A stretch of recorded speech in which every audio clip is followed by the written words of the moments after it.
You're listening to The Dead Prussian, a podcast about war and warfare.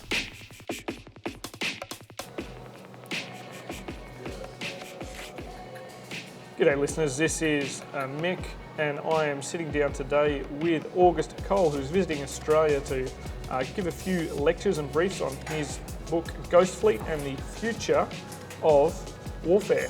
The book is a fictional referenced textbook style book. If you don't read much in the way of historical fiction, this is what futuristic fiction is. It's very different from sci-fi. Himself and Peter Singer wrote this book and they have referenced it. So when you buy it, if you get any grief from the wife or husband about spending too much on money, just show them the reference list at the back of the book and I'm sure you'll be fine. Thanks to everyone who's supported us on iTunes, Stitcher, Google Play, SoundCloud and Twitter. The reviews, they help. The episodes that were released so far in March are going gangbusters, so I thank everyone for being very, very supportive. It's great to have great guests on here, and the more support you give me, the more I can convince better guests to come on The Dead Prussian. We are sitting down at a cafe in Canberra, so you may hear a little bit of background noise. I will try and edit that out, but if I don't, that's just tough. You're the listener, I'm the boss. All right, morning August, how are you? I'm doing great. Thanks for having me on the show. No, thank you very much for coming by. For those who can't tell the timestamp of this recording, I'm sitting here in some Under Armour heavy hoodies and some training gear, whilst August is sitting here more comfortable in a suit, getting ready to go and school some of the best and brightest of the Australian military. So August, what got you into the national security analyst business and how did you end up where you are here in Australia? For a long time, I've been interested in conflict, I've been interested in diplomacy, and that began to change from an interest in becoming a diplomat when I was younger to journalism. And I felt really called to do that through college. I actually started out wanting to be a photographer, but I talked to enough news photographers at the time who said, this isn't something you want to do. If you can write, you should write and then take pictures. And that led me over kind of a circuitous path to work in San Francisco in the 90s, the dot-com boom, actually in markets, journalism, looking at the financial markets. All the while kind of wondering, how can I make that move from this subject, which was interesting at a place that was doing excellent work, MarketWatch, towards something I was really passionate about, which was security. Yep. And I felt like the years that I put in there have actually been invaluable. What I learned working essentially in a financial newswire was how to write on demand, how to write quickly, how to just kind of get it done.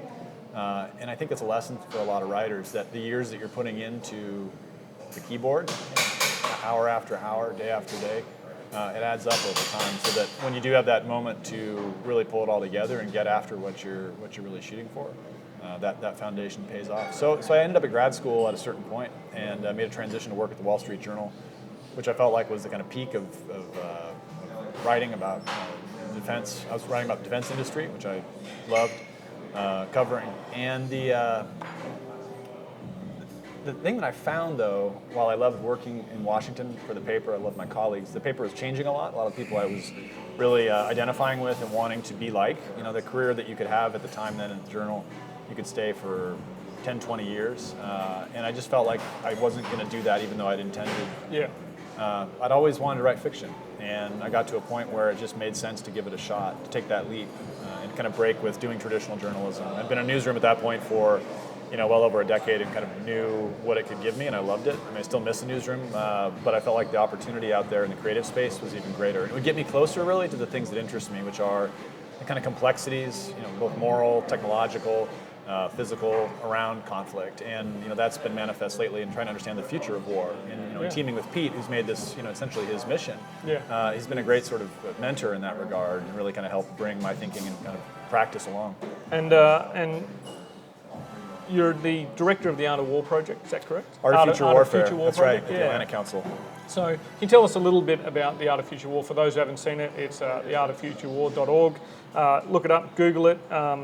If you haven't read the other book released by this group, it's a series of fictional stories about future war, written in the realistic space as opposed to written in the Star Wars space. I had a quick read of that over I think it was the Christmas holidays I read it this year. So just tell us a little bit about the Art of Future War. So the Art of Future Warfare is based on the assumption that artists have a real valuable role to play in not only their visions of the future of conflict, but also how they work. Okay. The idea that fiction can be useful is, a part of what makes Ghost Fleet, I think an important project. The idea that artists can be useful is quite interesting too. Yeah, it is, and I think a lot of the defense community is coming around to the notion that it's time for some new voices, and that particularly when you see the interest in developing professional military writing. Being able then to say to a science fiction writer, what can you tell me about how you think about the future in a credible and serious way? Or to a video game director like Dave Anthony, who directed Call of Duty Black Ops 2. So he's an Atlantic Council fellow. Yeah. When he joined, that was a pretty disruptive thing. I mean, it's funny that people talk about disruption as something to kind of like fetishize or enjoy, but it can be quite uncomfortable. And his arrival was a real message that we were going to be doing some different things at the council. Well, he has a massive influence on the way people in the general population now understand war. That's right. And so with that in mind, really the project is designed to essentially explore the use of narrative, the use of artistic methodology in armed and social conflict. And then from this kind of year 2 point we're at now, we're actually looking beyond just warfare. We're going to be looking at the future of bio, the future of AI, robotics, which is going to be a really nice way to open up the aperture because it'll allow us to, I think, bring in new partners. And one of the important things I think that is relevant to the listeners, but also kind of the writing community, is that we've crowdsourced much of this vision. So we've really gone out to the public, the gaming community, the sci-fi community, people who are serving, the general, kind of creative community, and said, we want to hear what you think about the future. And so by pulling in, what are essentially celebrity judges to kind of, pick winners out of some of these writing and visual art contests, we've come up with some just really compelling stories. Some are in the anthology, and some we publish on the website. Well, I guess the innovators of future war are not always going to come from the present-day military or present-day national security community. So looking towards people whose job is to be visionary, I guess, and also, there's a lot of younger people out there that, that their thoughts today will actually transpose into the technologies of tomorrow, and they may not be the clean-cut, well-dressed people. They may be the hippie sitting in the middle of the park typing away on their computer coding. It's very interesting, especially with the thing we've got with AI at the moment. We've got lots of people weighing in on how AI goes. We've seen the world Go champion be beaten 3 times in a row, managed to win the 4th match by playing really dumb, which is a very interesting way of considering how you defeat a computer, is not to outsmart it, but to underthink it, I guess, is a way that they used it. I picked up the book. For those Australian listeners, we can finally get Ghost Fleet at bookstores. That's right, bookstores still exist. They are slightly a thing of the past, but there are a few around. So I know that Dimmick stock it. Make sure you get yourself into a bookstore. That's the first time I've given a plug to anyone else except for Amazon, and none of these people pay me. I managed to pick mine up on Monday. I'm only a third of the way through it, but what I've found is that as a primarily non-fiction reader who has a background in studying fiction, this book's kind of getting me back into reading for fun. Not saying that Big Carl's tome's not fun to read, but it's pretty heavy going at some stage, and there's a lot of translations required. There's not too much translation required for Ghost Fleet.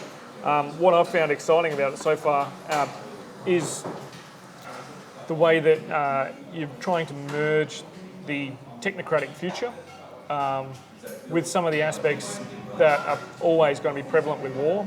Friction, fog, and also the human aspects. The characters. In fact, a character who I thought was about to last all the way through the book just got shredded. So tell us a little bit about Ghost Fleet, what you and Peter are trying to achieve with this book, and also one side question: have either of you read Truman Capote's In Cold Blood? So I have not read Capote's In Cold Blood, but I've got a long flight back to the States, so I'll try and download that while I'm here. That's a good one to add to my list. The way I kind of characterize Ghost Fleet is useful fiction. It's something Pete and I have been kind of using as a label to talk about the book. And it's useful on many levels. For nonfiction readers who are unsure whether a really kind of gripping novel, right? It's not something that's sort of slow or kind of pedantic. It's a thriller, right? Yeah. And we wanted to place a book in the hands of someone who, on the weekend, could rip through it in 48 hours, and then Monday go to work and do their job better in the security community. It's useful because it also allows you to have difficult conversations more easily. You can use the book as a stalking horse to some extent in talking about cyber or China's rise or the effectiveness of air power in the Pacific. I mean, a variety of issues. Who the kind of non-state actors in a positive sense might be in a great power war. Because when you step back and consider 4 years ago or so when we started, the conversations about China weren't like they are today. Yeah. But we felt like this was something that people were going to be talking about. Yeah. So we just took the leap and decided to go for it. And collaborating was one of the most enjoyable experiences I've had writing, I think, on this, because you really got to red team, not only kind of the assumptions that the U.S. has, that China has, but also each other's approaches to a given problem, strategic or tactical, and so it makes it pretty darn interesting. So you got a co-writer that's almost an automatic proofreader for you at the same time. It's funny. Like a lot of writers, my first manuscript just sits on my hard drive. I love it, of course, but no one else did. But what I found in writing Ghostly, what was totally different was you could get to a point with a character or the plot, and on your own, it might take you literally a month to figure out which way to go, left or right. Yep. With a co-writer who you trust, who kind of gets where you're going, you can do that in an hour on the phone. And that kind of synchronicity is really, really satisfying. I mean, that's like just awesome. And it makes you want to then tackle the next challenge, because writing a book that's complicated like this one, or really any story, where you have to fulfill a reader's basic expectations for the type of book it is, but also not give them too much of what they expect, because then they'll be disabused a bit of your kind of ability as a writer. I mean, a book is expensive enough on its own, but if you waste somebody's time, that's worse than wasting their money. Yeah, well, time the most precious resource, what a lot of the listeners invest in this podcast as well, and it's much appreciated. The reason for the listeners who don't understand why I mentioned Truman Capote's In Cold Blood out there, it was deemed a historical novel, but not in the sense of a historical fiction novel. Capote pieced together a narrative to explain a series of murders, in fact a massacre that happened in the US, and it was quite controversial as it was being written at the time. Even just trying to explain the concept, people saw them as having a little bit too much sympathy for the criminals, but what you see now in terms of all your crime fiction on TV and a lot of the crime fiction and non-fiction in the books is a result of that. But we've waited a very long time to see another boom in this type of area. The historical fiction space has gone a little bit back into the fiction world, and it's not really where Capote was seeing narrative going. So what we're seeing with Ghost Fleet is a narrative useful fiction. Like, as a guy with an English lit background, I find it very, very interesting that I can actually look up some of the references that are in the book, as opposed to go, that's some nice stuff that they made up. You guys have seemed to have bettered quite a bit of the tech aspects and in with the actual book itself. I found it great that you talk about who were Germany's biggest trading partners before World War I, World War II. The way that that's introduced in the book is very, very easily. It's not a hey, by the way, everyone, look at history. This is what history tells you. It's very much a just nice sort of merging. So, for those readers out there that like Tom Clancy, it is as good as the way Tom Clancy keeps the story going. I'm not the biggest fan of Tom Clancy, but I think that's because the first one I read was Executive Orders.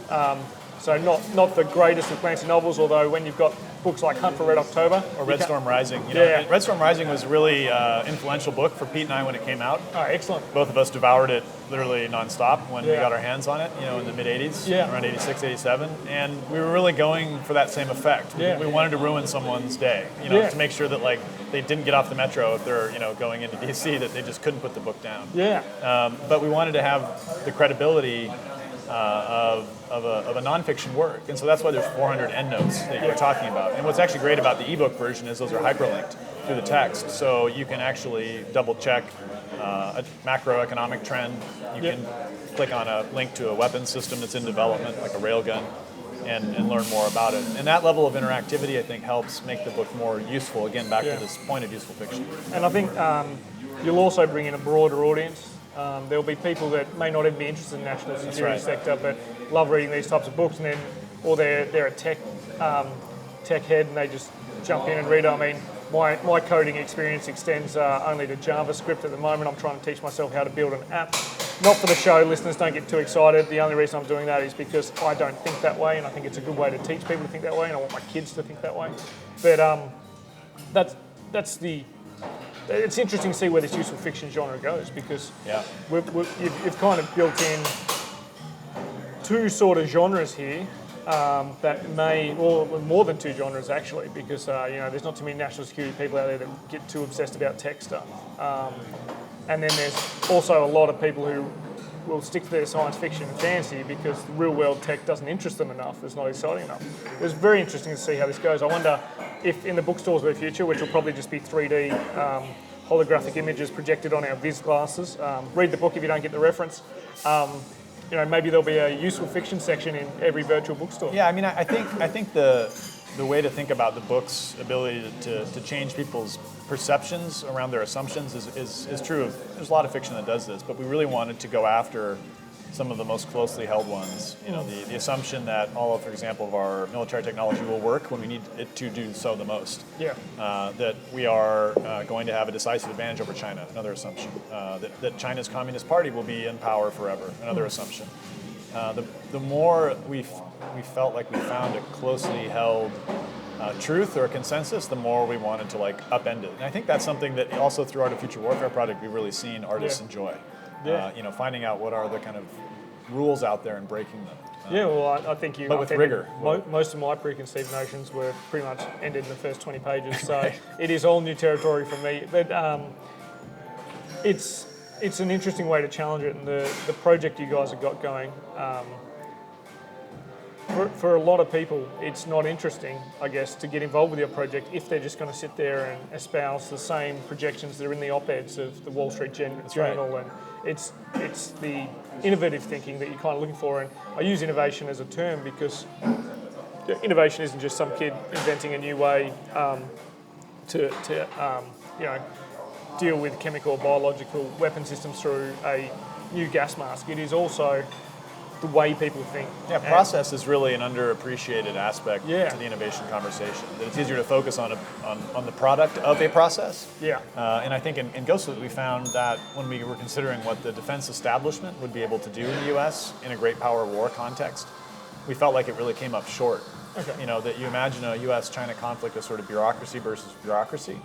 But when you look at the way that space and cyber are domains, when you look at the real sources of intellectual and economic capital that could be employed in wartime, it's in places like Seattle or Silicon Valley that you could find a lot of the decisive actors. And not to spoil the book, but that's a big part of the narrative there is, who are the saviors, if you will, the real kind of war heroes, and they may be nothing at all who we'd expect. Yeah, I mean, it's very interesting to note. I mean, I'm a big fan of code.org, the project to get the world learning computer science because it's so integral to the way that we live these days. But when you've got someone who created a social networking site in his dorm room in Harvard, engaging with the political leaders of the world on whether or not they want to get AI into the defence sector, and when we're getting warnings from the world's leading physicists, probably one of the leading minds we'll ever have in human history, it's not the people you think.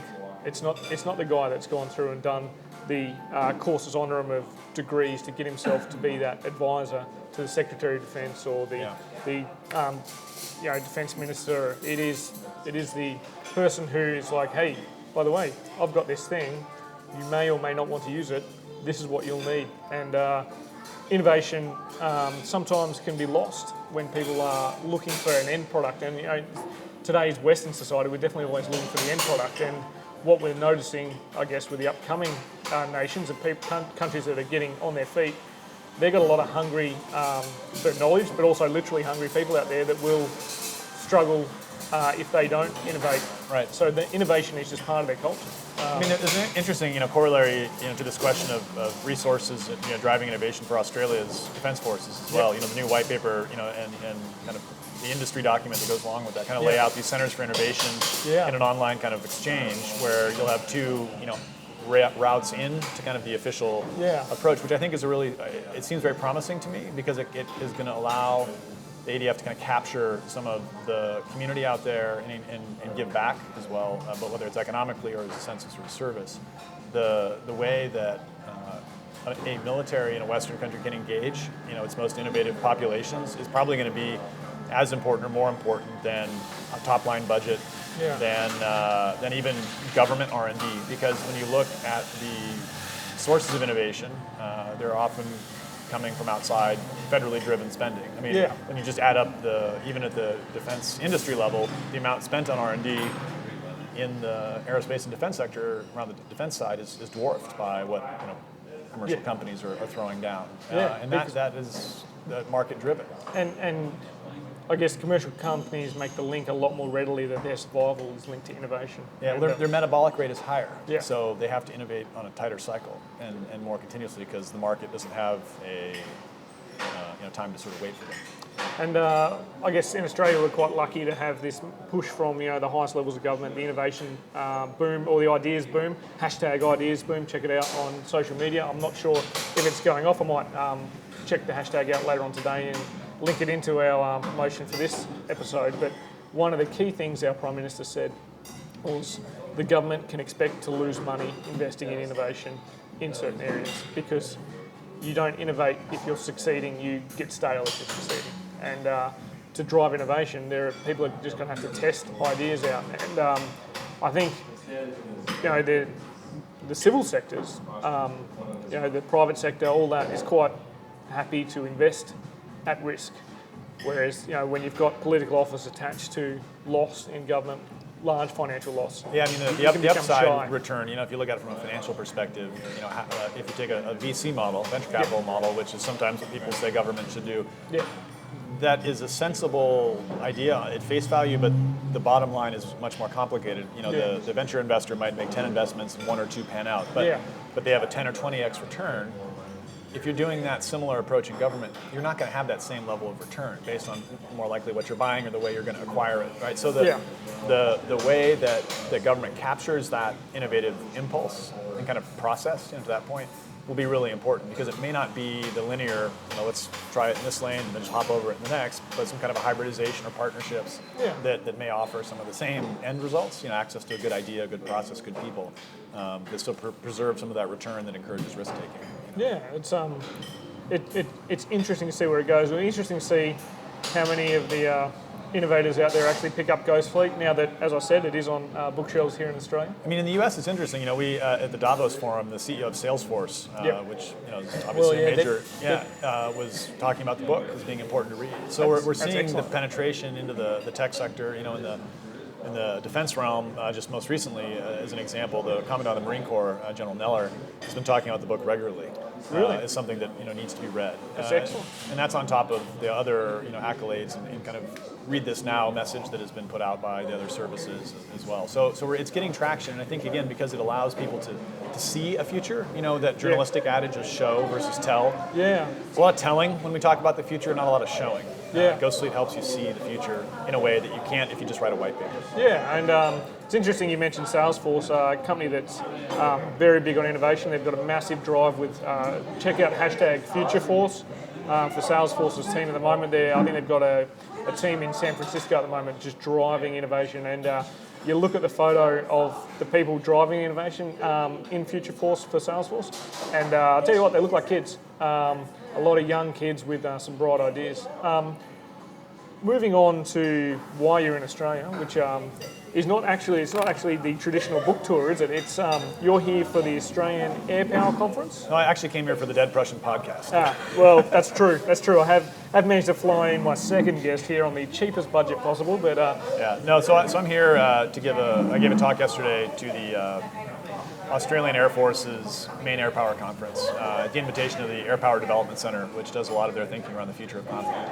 And the title of the talk was Lessons Learned from the Next World War. Yeah. And it was focused on the cyber and space domain, lessons learned from Ghost Fleet. Okay. I think the talk went over pretty well. I think it definitely was very different than what was being talked about during the course of the day, and it was really a privilege to get to talk to 1,000 plus Allied and Australian officers. Yeah, well, I was tied to a desk at the time, but I was following on Twitter. Luckily enough, I'm able to do that at work, and I know a lot of people were talking about the idea of using narrative to explore future problems, future conflict, and future war, and also the concepts that people just haven't thought about. I did see a quote, I'm not sure if it's a quote from yourself, but using streaming videos of kittens to bring down data systems. So that, yeah, I did say that. What the point I was making was around bandwidth. Yep. The planned Jericho modernization underway is going to require a lot of bandwidth, and a lot of that will be over commercial networks. So I said, the ADF needs to really understand what their bandwidth with load is going to be, not even where it is now. Yeah.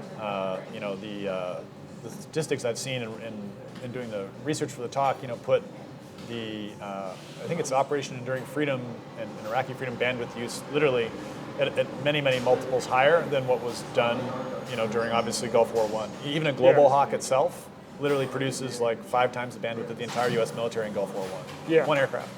And I think those numbers are sound. So obviously transmission capability is rising, but it's not rising fast enough for our appetite. Yeah. The corollary is, the IT and kind of information security policy. The U.S. Army has a really limited email account. If you're official, it's like 512 kilobytes, I think it was. And I thought, well, that would be pretty easy to crash that system. Yeah. Because you're looking at the service stopping working above, like, your inbox gets too full. So, like, the tyranny of the inbox has a new sort of front. Yeah. And I thought if I was an adversary, what better way to crash that with kittens? Or more realistically, in the midst of a conflict, sending images, right, and relevant things people need to watch or can't not watch. Yeah. And essentially clogging. Those sorts of attacks happen in the the present world as well, where you're denial of service and variations. Yeah. But I want to try to underscore that federal and government IT policies have to kind of keep up with the commercial world, because meanwhile Google, for 900 million, 1 billion email users, gives you gigs and gigs and gigs for free. That's right. Yeah, they just offer it up. And I guess the way they get around that is they know that not all users will use that amount of space, so they're able to pass that space around. The business model for their information management is key, given that, since the dawn of human civilization, I'm talking cave paintings, right up until 2003, that amount of data is now produced every 2 days. Yeah. There are a lot of people, I suppose, who have office jobs like myself that hate talking to their information management guru, but you know what? They're an information management guru for a reason, because they've got crucial jobs now. And back to your question about the importance of narrative, that data is becoming part of how we tell stories about ourselves, how people see us. And so I think the challenge in understanding the future international security environment is that data. This is something I was engaging on Twitter yesterday. The idea that data used to kind of serve narrative, and now narrative is serving data. Yeah. Because we have so much of it, and because it becomes its own sort of determined truth based on how you use it. So my kind of interest in doing that is really finding a way to kind of create awareness around create conversation around storytelling in the security space. Because it is a valuable tool to get at really complex ideas and concepts, particularly ones that, again, are so data rich that they're almost incomprehensible. And sometimes they do have to be translated, and storytelling, to your point about cave paintings, is one of our best ways to do that. Yeah, and we don't write down the important things anymore, we write down everything. Right. So we'll move on to the final question, that is the probably the most important of the Dead Prussian podcast interview. All that stuff you told us about Ghost Fleet, yep, that's real good, that's nice. But what you're really here to do is to define war for our listeners. I will start a sentence, and I want you to finish the sentence. Again, for those listeners who have been having a few jibes, I am capable of finishing my own sentences. However, I find that there are a lot more smarter people out there than me, so I'll ask August to finish the sentence. War is.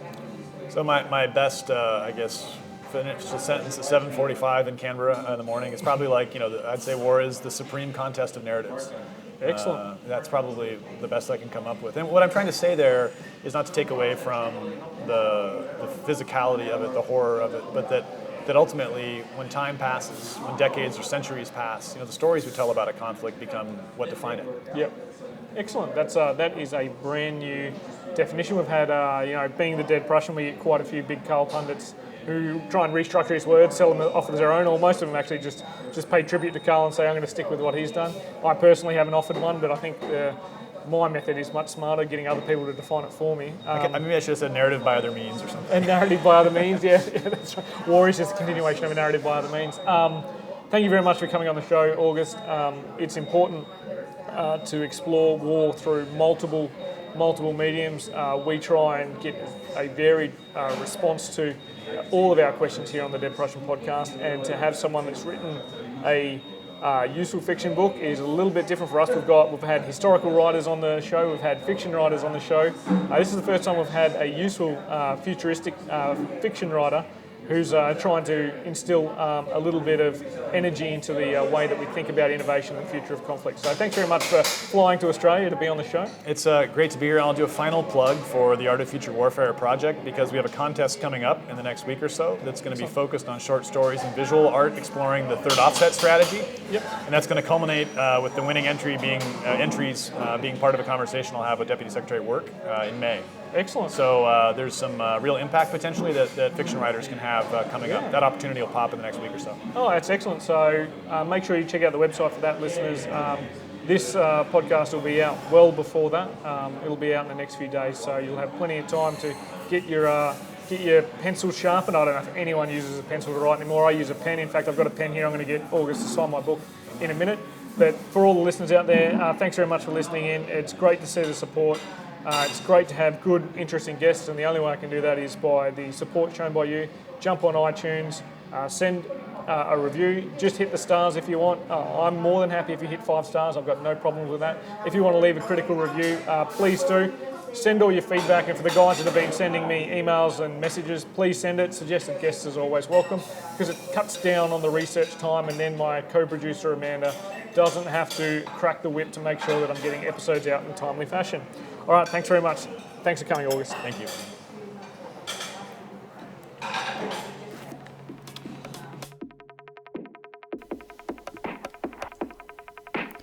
Join the conversation with us on Twitter at Dead Prussian Pod, on Facebook at The Dead Prussian page, or on our website www.thedeadprussian.com.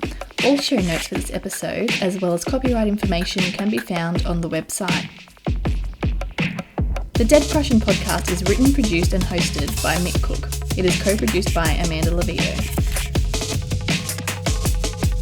The music used throughout is Caught in the Beat by Broke for Free and is used under a Creative Commons Attribution license. All opinions expressed by individuals on the podcast are those of the individual and not necessarily representative of any other organisation.